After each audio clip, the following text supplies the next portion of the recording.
Ժողովուրդ ջան, ուրեմն տարբեր աղբյուրներից տեղեկություններ ա ստացվում, տարբեր, Ռուսաստանից, միջազգային եւ այլ, որ ռուս-ուկրաինական պատերազմում ավելի շատ հայ ա զոհվել, քան հայ-ադրբեջանական 44-օրյա պատերազմում։ Ու հիմա ինձ մոտ հարց ա ձևավորվել, այն մարդիկ, ովքեր որ Նիկոլ Փաշինյանին մեղադրում են 44-օրյա պատերազմում մեր տղաների, մեր հերոսների զոհվելու հետ կապված ու տարբեր պիտակներ են կպցնում Նիկոլ Փաշինյանին, նախ ղալաթ են անում, դրա իրավունքը իրանք չունեն, դա այլ թեմա է, հետո կքննարկենք այդ թեման կամ կխոսենք այդ մասին, ինձ ուղղակի հետաքրքիր է, այդ նույն մարդիկ խեն պապանձվել,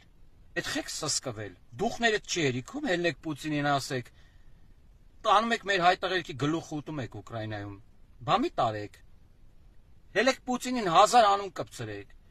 չեք կարա, գիտեք խի չեք կարա, որովհետև մինչև 5 վայրկյանը ամենամեծ կտորներդ ականջներդ կմնա,